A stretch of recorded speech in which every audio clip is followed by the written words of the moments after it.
very stylish there. Somebody asked if I dyed it. Like, no, this is not dyed. So, okay, hi everybody. Delighted you're here. I'm Carol Kauffman, the founder of the Institute of Coaching with Margaret Moore and Susan David, and I am here with Colin Fisher, who is fabulous. So, what does he do? He does a bunch of things. You can see the music in the background, has a history as a jazz musician. He's currently the Associate Professor of Organizations and Innovation at the University College London School of Management, a mouthful. And it's on the top of an incredibly cool, like, skyscraper in London. So he's written a book called The Collective Edge, Unlocking the Secret Power of Groups. Let me say that again so you remember it and go buy it. It is The Collective Edge, Unlocking the Secret Power of Groups. And he does that. He actually does unlock the secret power of groups. It's been incredibly helpful book for me. I've been giving it to my CEOs like popcorn, and they're loving it. So, Colin, why don't you just dive in and tell us, like, what's most exciting to you about the book? I mean, it's been so gratifying to see it out in the world and hear stories like, you were just telling me about how it's been helpful, and how, just thinking about groups and just taking them seriously can make such a big difference. That in the book, I have this one illustration where I made them I took my glasses and had the illustrator like emulate them and wrote kind of collective perspective across the glasses, and then put kind of like individualism as this dark phantom in the background. And I think in a way, if the book does only one thing, and you don't remember any specifics from it, but you kind of take away one kind of, meta lesson, it's just thinking about groups will change your perspective on the world. It'll change your perspective on, the way you think about leadership. And I think the thing that's been most exciting to me is now hearing people reflect back how taking that collective perspective is changing things for them. Mm-hmm. Well, no, like what I was just telling you. So, guys, I was talking to Colin last week, and I've been reading the book. Actually, read it twice. Thank you. No, it's better the second time, actually, because I know where you're going. But what I shared with you, so everyone, what I did is I was doing a 360 of a very well-known and wonderful CEO. And what I did is I did something completely differently after reading Colin's book, because he'll talk about sort of the individualism that, we attribute too much power to the one person at the top of the organization because we like a simple hero story.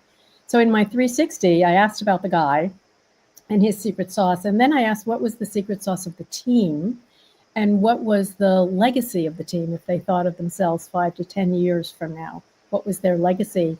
And first of all, the impact it had on the team that I was asking them about themselves was remarkable, but it feels like it gave me a whole different and very rich perspective on this company and the leader. So that's my new practice, thanks to you. That's great. I mean, I think, we all have this idea that leaders, like individual leaders, are responsible for so much. That, when we have these successes, that it's due to a great leader. And when, a collective, whether it's a group or a whole company, fails, it's often down to poor leadership. And while there's some truth to that, I think the proportion of credit and blame that we give to individuals is too high, and it's not supported by the research. And that I think one of the things that I talk about in the book is, this kind of model of the leader, almost like they're an orchestral conductor, is, I think, one that's really popular. And I think it resonates with people who are at the top of these big organizations, because it can feel that way to you. It can feel like you're kind of conducting and trying to keep all these different parts in harmony. But in a way, orchestral conductors are just a terrible model for how to really think about leadership. That, like, they're this like medieval institution where we give one person all the say over how all these really expert, highly trained people do their job. And everybody just accepts it now, that like the whole institution has grown up around that. So even the orchestral musicians themselves don't go, wait a minute, maybe I should have some say over like how I do my job, and I shouldn't just wait for the leader to tell me. And I think the more, that if we can kind of crack the veneer of that idea and really start to think about leadership not as this individual conductor in front holding the baton, but as a team sport, as something that we all participate in, as something that we can all do to make our groups and our organizations better, then I think we'll be a lot better off. No, it's interesting because didn't you say that the engagement level of an orchestra member is less than a prison guard? They're like, Yeah.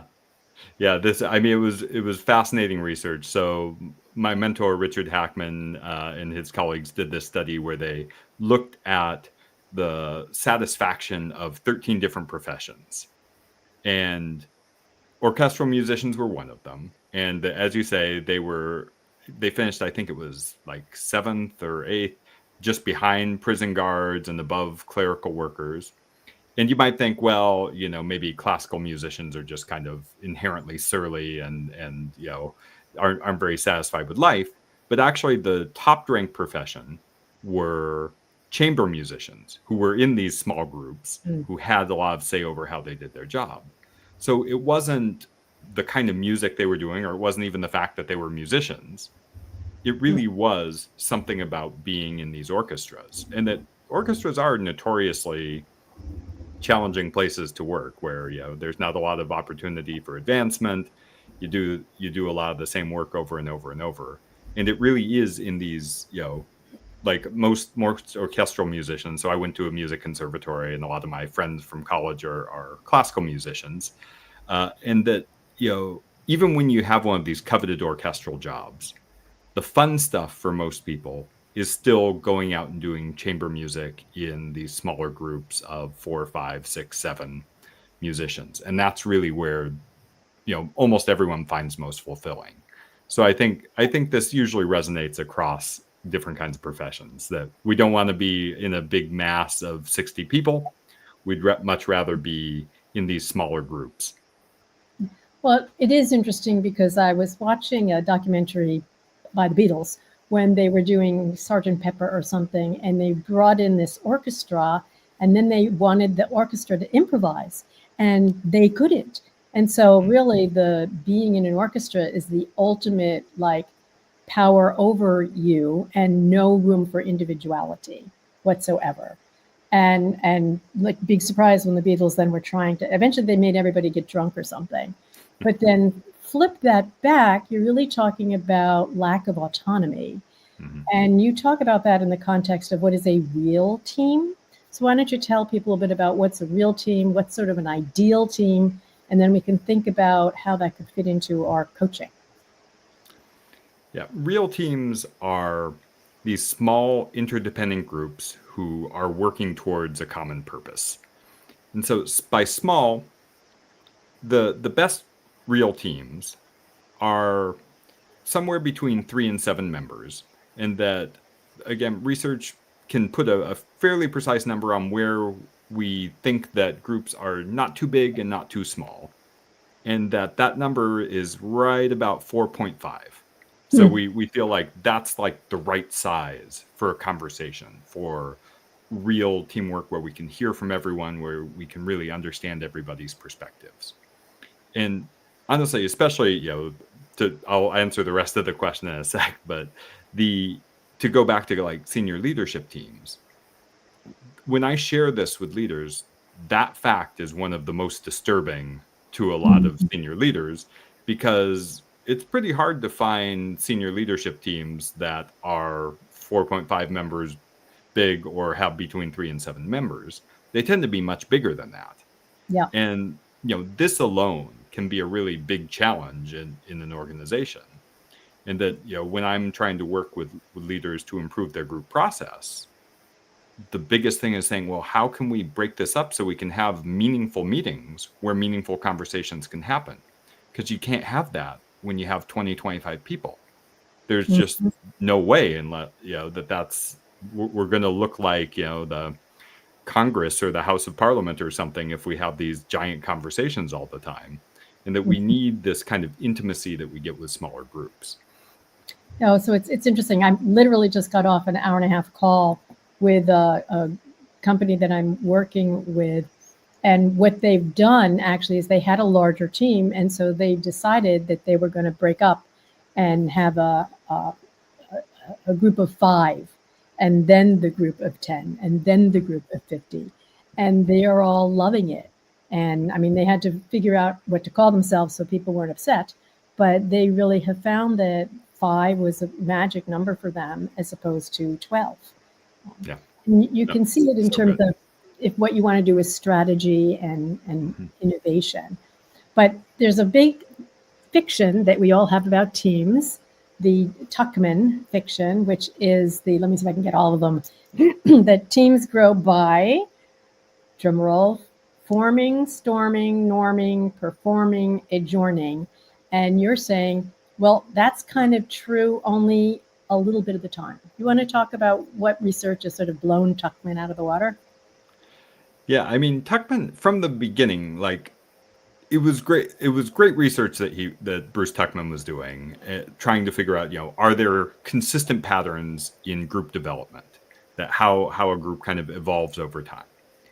But that he studied kind of unusual groups to come up with these stages.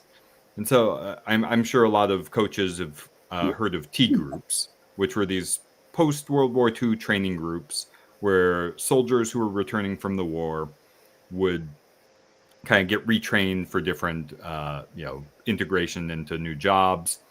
And they would run these, this was very much coming out of a psychodynamic tradition where the facilitator of these T groups would get all these former military people in a room. Some of them were former officers, people who were used to leading and used to taking command. And the facilitator would just stand in the room silently, not say anything. And then, these military people would get a little bit edgy about that, and they'd be like, "Hey, why aren't you doing anything? What's happening here?" And then over time, after they'd have kind of this storming phase, they go, "Oh, maybe this is part of it. Maybe we're supposed to kind of lead ourselves and self-manage." And then the facilitator would jump in and say, "Okay, now you guys are ready." Now you can see if that's the pattern that is being taught, how you would come up with forming, storming, norming, performing. And that's actually, it's not a terrible description of some kinds of groups where they're the clients of their own work. So if you have a therapeutic group, if you have a book group, if you have, these kinds of groups that, they don't have a task and a deadline, then, forming, storming, norming, performing can work. But once you put a task and a deadline in there, group development follows a really different pattern. This comes from work that Connie Gersick was doing back in kind of the late 1980s, early 1990s. And she, was taught the Tuckman model, as many of us were. But she had worked in organizations and said, "Yeah, that's not how any team I've ever been a part of worked. I think we usually just kind of get to work, and then whatever happens in that first meeting seems like it keeps happening." Mm-hmm. And that turned out to be a much more accurate description of what happens in deadline bound work teams. That norms form very, very fast in that very first meeting. It's not this gradual process, and that kind of where you sit in a group, that tends to be where you sit in every meeting subsequently. Who talks first, who talks the most, who kind of sits back and doesn't contribute. Those norms develop very, very fast, and they're very sticky. That although they can change, it's tough to change them. That we sort of develop the sense of what's appropriate in the group, and we stick with that until usually about halfway through the task. At which point we look up at the clock or the calendar and go, "Oh my God, half the time's gone. We better do something different." And then there's kind of room for change. And then whatever kind of emerges out of that midpoint tends to persist till the end. Now, there's other things besides the clock or calendar that can change group dynamics, but that this idea that group dynamics are more like what Grosick called punctuated equilibrium, which is kind of this concept that came from biological or physical systems to say there's moments of radical change, but then there's a whole bunch of inertia, and it actually group dynamics follow that pattern where we see sudden radical change, lots of inertia, occasional punctuations of other radical change. And that And people from Tuckman used to think, oh no, it's kind of this linear development that we're going to kind of yeah, right. gradually over time find our way. And that just isn't a good description of most talent forming groups. Well, it points out a couple things for us as leadership coaches, which is you better get that first meeting right, or the things that you see during that first meeting, you should really appreciate, okay, this is the pattern that's going to settle. Is this the right thing? And is there a question I can ask or something I can do to help that if it's sort of looking like something not ideal is forming in the very beginning? But then it explains for a lot of people then why what you do kind of isn't making much of a change, no matter what you're doing. But then you're saying sort of strike while the iron is hot later on, that there's kind of critical periods where the group is really open to shifts, and then where it's not, and how do we recognize that? Yeah. No, I mean, my collaborators, Richard Hackman and Ruth Wagaman, came up with what they called the 60-30-10 rule, which is that 60% of what's going to determine the effectiveness of a group happens before the group ever meets. It's built into the structure. It's got to do with the goals and the tasks and the composition of the group. But 30% is determined right at the beginning in that very first meeting. And that once you know that, that turns out to be, I think, one of the most powerful tools that we have. That when we come into a new group, or even when we're just doing a new task, we're looking to other people for kind of what's appropriate, what's gonna happen. And that kind of most people will accept almost anything kind of reasonable within a range of behavior. And so if you know that and you're like, oh, actually everybody's looking around for what's appropriate, I can model really appropriate behavior right away. Or better yet, we can have a discussion that acknowledges this reality and said, hey, we don't know exactly how we're going to do this. What do you think would be the best way for us to work? And to actually have an explicit conversation where we're choosing norms that are appropriate to the task, that often can acknowledge everybody's preferences and different working styles, and that we can, be proactive in shaping group dynamics. And this kind of comes back to the beginning of the conversation, where we're saying just taking a collective perspective and acknowledging that like this group's going to be different than other groups I've been a part of. And that if we acknowledge that, and then we try to make use of the fact that groups have these moments of malleability, of times that we can shape their dynamics, then we're really on the right track. I can see that being really important as our leaders are starting things, to sort of let them know, if in that first meeting you decide that you're going to lead from the front, well, guess what? You're stuck there. Or if in that first meeting you're going to like hang back, it's like, okay, to change that now, because it's not norming, it's normed. It's like you get in there, it's normed. What can you do? So I think our leaders being more conscious of that when they're going to start a group or launch a group, as well as what's, again, it's sort of like preheating the oven, that there's all kinds of things before the group is formed, like the diversity of thinking, the composition, the, agendas, etc. I think that's really very helpful. It's sort of the way that we can help teams invisibly, like as one's going to start. Let's think of some things before it starts, and then that first meeting really heighten the importance of getting that right. Yeah, no, I think that's the way to go. That like the best team leaders are very purposeful in these early moments, that they're going in there, and that we use terms like setting the tone and things like that. But because we've got all these experiences with different kinds of groups, And especially we all have experiences with groups that are not very effective, the meetings that are boring, that are just for information sharing.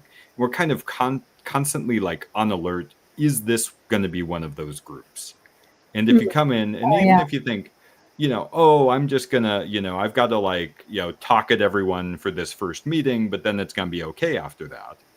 Well, once you've What? just talked at everybody for 30 minutes, now we've gone, oh, this is one of those like groups where it's just going to be information dumps every time, and I'm not going to get to contribute. So I'm going to kind of like mentally check out a little bit and not come in prepared to contribute, prepared for a group situation that really needs me and what needs and wants my input.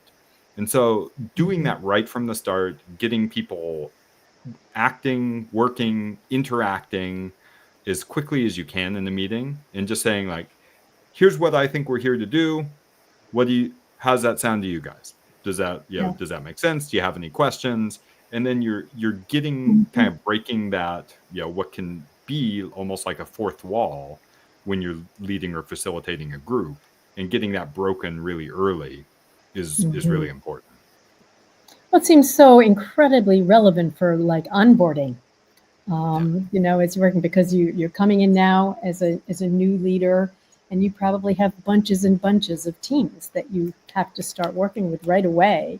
And for the leaders to realize in onboarding, you know, it's not a first impression, it's a first process. How is it that you're going to be interacting with each group?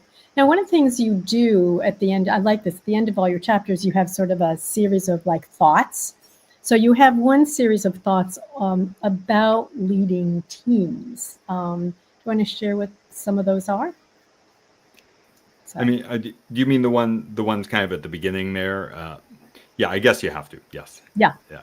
Yeah. So yeah, I think a lot of them are kind of what we've been talking about, are things about how you go in and are trying to invest in the structure of the group before it ever meets. So you have kind of this Mm-hmm. checklist of, what do I need to do when I'm articulating goals to my group? Well, I need to make sure that, of course, they're clear and everybody understands them. I need to make sure that I'm expressing why they're important to Mm-hmm. me, why they're important to the company, why they're important to the world, why they may Mm-hmm. be personally important to the other members of this group, and also acknowledging why they're challenging. And that, Mm-hmm. that if you're giving a group of people something that's going to be really easy, there's a question of like, why do we need all of us here to do this? And that people do tend to be less motivated when we don't think things are challenging. So kind of Right. articulating these aspects of goals, really, really important. And then, one of them I think is just, what do you need to do in that first meeting to make use Mm-hmm. of this kind of 30% that we have? And that Mm-hmm. one is articulating the goals, checking that everybody is on board with the way you've articulated those goals, or if we have questions, because if we're trying to get to different places, we're a lot more likely to come apart. And so we really need to be tightly aligned around what we think we're trying to do. That, of course, can evolve and change, but it has to be explicit, and we can't just assume we're all on the same page all the time. We want to set norms like we're talking about, Mm-hmm. and then we want to, if there's going to be divided work, if we're going to kind of go off and do things individually, then we want to be really explicit about what those pieces are and when the rest of the group's going to have input on them. And if you do those three things in the first meeting, you've got the goals, you've got some good norms, you've had that discussion, everyone knows what they're going to do after we leave that first meeting and when we're going to need to put those back together, then you've had a really good first meeting. Mm-hmm. And so, the kinds of group thoughts are things like, how do we put these things into practice? How do we take, these kind of research about what makes a good goal, or how we manage this tension between, the more abstract goals that are hard to make really clear to everybody, and how do we Mm-hmm. put those into action? And the answer is almost always, let's make what we usually have be tacit and assumed, let's make that explicit and make sure that we're all having a chance to talk. because the other thing, what I liked about the book is, well, one, you write well and you have some great stories in it, and I learned a bit about music and basketball along the way. Uh, but a couple of things. One is the importance of the task. You know, that the unsung hero is the task, and how so much of it is, you know, the when you pull for the science, a lot of it is counterintuitive, but really important to know. Like, who would think that first meeting is really what it's all about and it's going to set down the pattern? So, blah, blah, blah. And then moving back before that, here's all the things that go into creating that group, et cetera, et cetera. They're going to make the before and that first meeting so powerful. How can that's not necessarily intuitive. You kind of think, Yeah. oh, well, we got to norm and storm and farm and be reborn or whatever. Um, Now, do you want to talk a bit about the task? Because I jotted down some of the statistics that you share about the importance of a good task. So I'll geek for a moment. One is that when you think about job performance and job satisfaction, the characteristic of the task is more powerful than the quality of the leadership. You said it's 34% of the variance in job performance is related to the quality of how you're describing the task, and it's 55% of job satisfaction. And this is in the context where if you have a 2%, people go crazy, they're so happy with their results. And here we're talking about staggering results statistically. So why don't you talk to us coaches about that?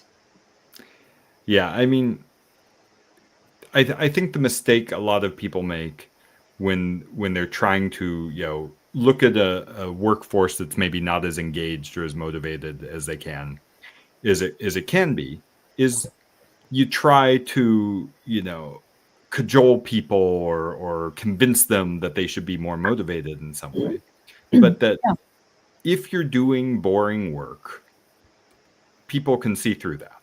That if you give people repetitive tasks that don't require much of themselves, many of their skills, that don't give them the chance to do different things, to have variety, where they're doing work where they don't understand why it's being done or what the meaning is or who's going to use it, and they never see it, that you can only do so much as a leader to overcome tasks that have those characteristics. And when you have the opposite, when you have really motivating work, people often do it because they want to do it. And that, if you had kind of absent leadership, it wouldn't make that much of a difference. Now, it's most of the time, we have leadership and management because most of the things we would do at work are in between, that they're not these perfectly designed, motivating things that we would do on our own just for fun. But they're not so boring and routine that we would hate doing them no matter what. So Yeah. usually we're kind of in this middle zone. But that if you can enrich work, that can substitute for so many things. If you can give people more autonomy over how they do their work, if you Yeah. can increase the sense of meaningfulness by showing them the impact that their work is having, by making sure that, if you're writing some report as a committee and you hand it off to somebody, that the team knows what happens to it after that, that they know what impact it had on the business. And that these are the kinds of aspects of the work where we tend to fall down, that we're kind of all still like Henry Ford and the Model T production line in our heads of how we should organize work. We have these silos and we specialize and we do our little specialty, and then we throw it over the wall to the next specialist and they do that. But that, it's hard to keep people motivated unless you can create this sense of progress and this sense of wholeness to the work that they're doing and the sense of Mhm. impact on, both other people in the organization and often the world as a whole. So, Yeah. that's, to me, leaders who are paying a lot of attention to what work they're giving people, how they're breaking up tasks, how they're deciding to give certain jobs to a team and Mm. certain jobs not to a team. That's where there's so much leverage. And that I think in the book, I looked up the correlation between smoking and cancer risk. And it's actually, the correlation between task design and job satisfaction is much higher than the correlation between smoking and cancer risk. So these are huge numbers, right? But a lot of it does come because we do have so many poorly designed tasks out there in the world that Mhm. leaders just can't overcome with, even the best kind of online behaviors and coaching. Yeah, and also that for any task, if you can sort of spin it out to how it impacts, it gives meaning to me. Like I could be Yeah. doing, something with a bunch of, I don't know, I can think of something we use in pharma, but very often then when people bring, here's the patient who is alive Right. because of what you did. So maybe what you did was in the lab, but this is where it leads to get that Mhm. whole sense of meaning. I think there's enormous numbers of things in this book that would help leadership coaches, to have kind of novel approaches to things. So we need to end in less than a minute. So what are your last words of wisdom for us, Colin? I just keep coming back to, if all you do is ask your question, what if I thought about the group as a whole and I didn't just try and change myself? I didn't just try and change an individual, but I tried to change the group dynamics and the social setting that we're in. And I did that not just by, the sort of online things that I think we think of as being traditional coaching, but encouraging people to Hmm. look back at the structural conditions that gave rise to the processes that we're observing, and looking at conflict, at demotivation, at problems like this as symptoms of the social system that we're in, and Hmm. that the solution's not just to treat the symptoms, it's also to really probe and ask yourself, well, am I giving people clear goals? Am I giving them good tasks? Do we have good norms of how to interact? And I think if we ask those questions, we'll do a lot better. Yeah, for me, as we say goodbye, I feel like what you've given me is there's just a whole bunch more, arrows in my quiver or tools in the toolbox of like, oh, I never thought to, think of it this way before. So thank you for opening up my mind. I know my 360s are different, and I think my teamwork will be different too. So thank you, Colin. Thanks so much for having me, Carol, and it's so great to see you again and to hear about all the ways the book is helping.